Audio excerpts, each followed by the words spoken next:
तो यहाँ पर इस वक्त जो बड़ी खबर आई है वो ओमिक्रॉन वेरिएंट से जुड़ी हुई है, जिसमें भारत में 5वां मामला जो है वो ओमिक्रॉन वेरिएंट का सामने आया है और दिल्ली में ये पहला मामला है। दिल्ली में ये व्यक्ति जो है वो संक्रमित पाए गए हैं।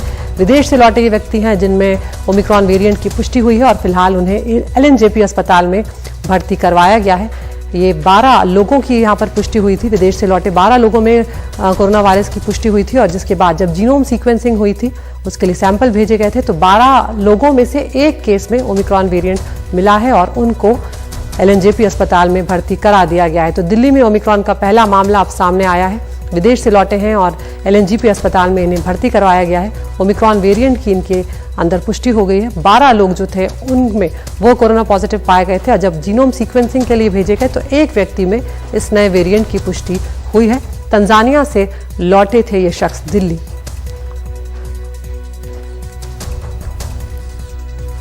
और हम सीधा रुख कर रहे हैं परिमल का। परिमल, यहाँ पर पहले ही कहीं ना कहीं आशंका थी क्योंकि दिल्ली और मुंबई ऐसी जगह है जहां पर सबसे ज्यादा जो विदेशी लोग हैं वो पहुंचते हैं और जो विदेशी फ्लाइट्स हैं वो भी आती हैं। राजधानी और आर्थिक राजधानी है दिल्ली और मुंबई।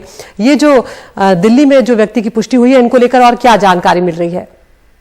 देखिए, यहाँ पर LNJP को डेडिकेटेड हॉस्पिटल बनाया गया है ओमिक्रॉन वेरिएंट का और उसको लेकर अभी से कुछ वक्त पहले दिल्ली के स्वास्थ्य मंत्री सत्येंद्र जैन ने इस बात की पुष्टि की है कि एक मरीज में ओमिक्रॉन वेरिएंट पाया गया है जो LNJP में एडमिट था, तंजानिया से आया था और अभी तक कुल 17 लोग पॉजिटिव हो चुके हैं कोरोना से जो विदेश से आए हैं और वो उनका इलाज जो है LNJP में चल रहा है। अदिति, पहले भी मैंने कई मौकों पर यह बताया है कि जो साइंटिफिक कम्युनिटी कहती है, साइंटिस्ट कह रहे हैं कि अब इस वेरिएंट को रोकना बहुत मुश्किल है क्योंकि ये आंकड़े सीधे बढ़ते ही जाएंगे। क्योंकि हमने देखा कि कल सबसे पहले परसों जो है 2 मामले कर्नाटक से रिपोर्ट हुए, उसके बाद गुजरात में कल एक मामला आया, फिर कल ही एक मामला जो है मुंबई से रिपोर्ट हुआ और अब दिल्ली में मामला हुआ। यानी देश भर में कुल 5 मामले ओमिक्रॉन वेरिएंट के फिलहाल मिल गए हैं। लेकिन जो पॉजिटिव होने वालों की तादाद है वो जगह जगह ज्यादा है। गुजरात में भी ज्यादा लोग पॉजिटिव हुए हैं जो विदेश से आए हैं और उनपे इस बात को लेकर शक है कि कहीं वो ओमिक्रॉन वेरिएंट ना हो। तो जीनोम सीक्वेंसिंग से इस बात की लगातार पुष्टि हो रही है कि ओमिक्रॉन वेरिएंट है या नहीं है उनमें और ये लगातार हर जो राज्य है वो अपने लेवल पे देख रहा है और केंद्रीय स्वास्थ्य मंत्रालय सीधे इस बात को लेकर तस्दीक कर रहा है कि जो राज्य हैं वो एयरपोर्ट पे जो इंटरनेशनल ट्रैवलर्स है, खासतौर पे एट रिस्क कंट्री से आए ट्रैवलर्स हैं, अगर वो पॉजिटिव है तो उनकी जीनोम सीक्वेंसिंग की जाए ताकि ये पता लगाया जा सके कि हालत और हकीकत क्या है अपने देश में ओमिक्रॉन वेरिएंट को लेकर। और ये भी बात बार बार केंद्रीय स्वास्थ्य मंत्रालय ने राज्यों को कहा है कि हॉस्पिटल इंफ्रास्ट्रक्चर को आप दुरुस्त रखें क्योंकि वो रखना बहुत जरूरी है। अभी तक फिलहाल जो चीजें हैं वो इवॉल्व हो रही हैं, किस तरीके से ये चीज ओमिक्रॉन किस तरीके से असर डालता है, फिलहाल इसको लेकर यही एविडेंस है कि ये माइल्ड इन्फेक्शन देता है। लेकिन अभी ये इस नतीजे पर पहुंचना बहुत जल्दबाजी होगी कि क्या वाकई ये माइल्ड इन्फेक्शन ही देता है, क्योंकि इसको लेकर थोड़ा सा वक्त लगेगा। 7 से लेकर 10 दिनों का वक्त लग सकता है जब स्थिति और बहुत साफ होगी। और इसी बाबत जो है ये कोशिश ये की जा रही है कि हम अपने हॉस्पिटल इंफ्रास्ट्रक्चर को दुरुस्त रखें ताकि अगर स्थिति बिगड़ती है तो उसे किसी तरीके से निपटा जा सके।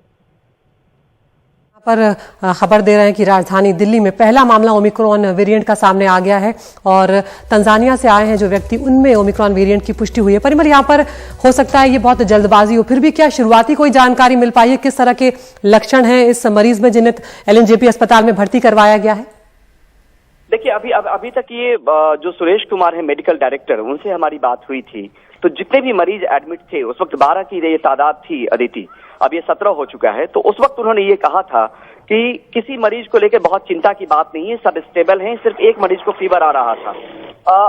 यहाँ पर अभी तक इस बात को लेकर बहुत जानकारी नहीं मिली है कि वाकई कोई गंभीरता होती है, लेकिन इस नतीजे पे अभी पहुंचना बहुत जल्दबाजी होगी कि क्या वाकई गंभीर नहीं हो रहे हैं मरीज ओमिक्रॉन वेरिएंट की मौजूदगी के बाद।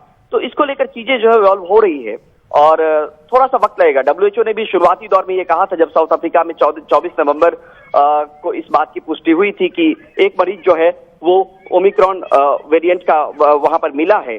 तो पहले माइल्ड की बात हो रही थी, फिर WHO की तरफ से ये भी बात निकलकर सामने में आई कि माइल्ड टू सीवियर भी हो रहा है, लेकिन वो कुछ एक गिने चुने मामलों में हो रहा होगा।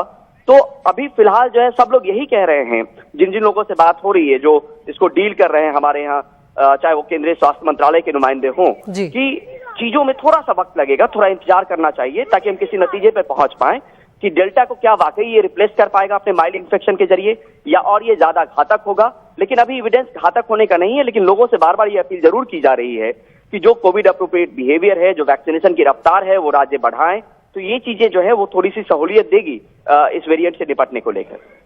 बहुत शुक्रिया परिमल इस तमाम जानकारी के लिए। तो फिलहाल दिल्ली में पहला मामला सामने आया है, जो नया वेरिएंट है ओमिक्रॉन का, उसको मरीज को एलएनजेपी अस्पताल में भर्ती कराया गया है। और यहाँ पर ये भी दर्शकों को बता देना जरूरी है कि तमाम वैज्ञानिक और विशेषज्ञ जो हैं उनका सिर्फ साफ तौर पर अभी ये कहना है कि ये तेजी से फैलता जरूर है, लेकिन क्या ये डेल्टा वेरिएंट की तरह या उससे ज्यादा खतरनाक है, इसके लिए अभी थोड़ा इंतजार करना पड़ेगा। स्टडीज जो हैं अभी वो चल रही हैं।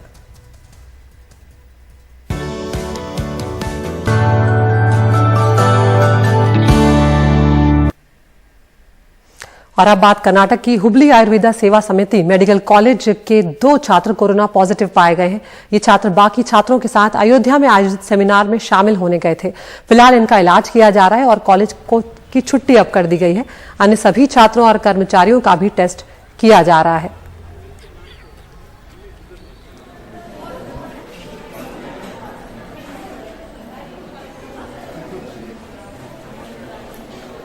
उधर ओमिक्रॉन के बढ़ते मामलों को देखते हुए आगरा के एसएन मेडिकल कॉलेज और जिला अस्पताल अब अलर्ट पर हैं। एसएन मेडिकल कॉलेज और जिला अस्पताल को अंतर्राष्ट्रीय यात्रियों के लिए कोविड फैसिलिटी सेंटर भी घोषित कर दिया गया है।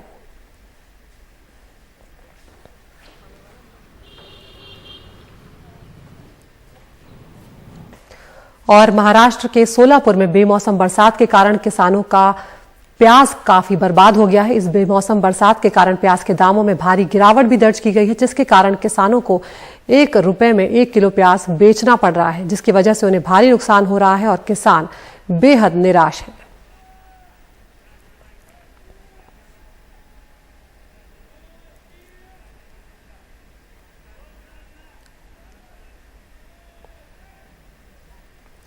और खबर भटिंडा से, जहां पर वित्त मंत्री मनप्रीत सिंह बादल का घेराव करने पहुंचे कॉन्ट्रैक्ट कर्मचारियों और पुलिस के बीच धक्का मुक्की देखने को मिली, जिसके बाद पुलिस ने कॉन्ट्रैक्ट कर्मचारियों को हिरासत में ले लिया है।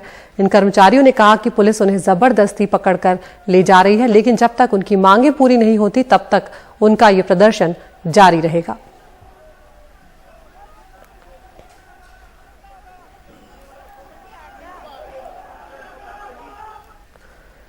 बिहार के मुजफ्फरपुर में मोतियाबिंद के ऑपरेशन के दौरान कई लोगों ने अपनी आंखों की रोशनी गंवा दी और इसके मामले में शनिवार को प्रशासन ने बड़ी कार्रवाई की है। अस्पताल को अब सील कर दिया गया है।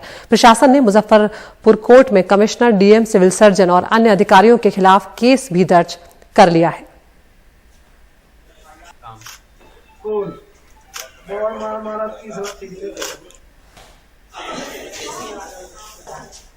और बिहार में शराबबंदी पूरी तरह से नाकाम है, लेकिन कभी विधानसभा के परिसर में तो कहीं कलेक्टर के परिसर में शराब की बोतलें लगातार मिल रही हैं। मुजफ्फरपुर के कलेक्टर परिसर में शनिवार को शराब की खाली बोतल पाई गई। नगर थाना पुलिस ने मौके पर पहुंचकर इन बोतलों को अपने साथ जब्त कर लिया है। और सब इंस्पेक्टर अमर राज ने बताया कि 180 ml की जो 4 शराब की बोतलें मिली हैं, जिन्हें मौके से जब्त कर लिया गया है और अब आगे की कार्रवाई की जा रही है। लेकिन फिलहाल अब तक ये पता नहीं लगा पाया है कि ये बोतलें आखिर आई कहां से।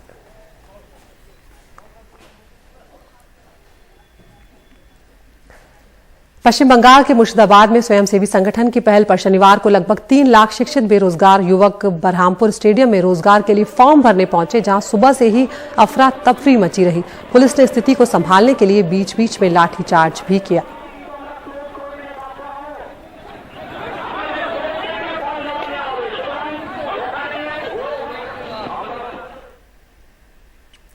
जाने माने पत्रकार विनोद दुआ अब हमारे बीच में नहीं है। कुछ वक्त पहले विनोद दुआ और उनकी पत्नी को कोरोना हुआ था। दोनों अस्पताल में भर्ती भी हुए। उसके बाद उनकी पत्नी का निधन हो गया और तभी से विनोद दुआ की सेहत ठीक नहीं चल रही थी। एनडीटीवी से विनोद दुआ का पुराना नाता रहा है। खबरदार इंडिया, विनोद दुआ लाइव जैसे अहम कार्यक्रम किए और अपनी बेबाक और निडर पत्रकारिता से विनोद दुआ ने अपनी अलग पहचान बनाई। जायका इंडिया उनका जो कार्यक्रम था वो बेहद चर्चित कार्यक्रम रहा।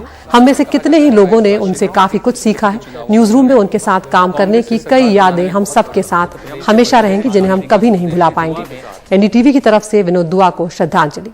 तो फीसदी लोग वोट डालने आए हैं, बहुत बड़ी संख्या में वोट डालने आए हैं ना।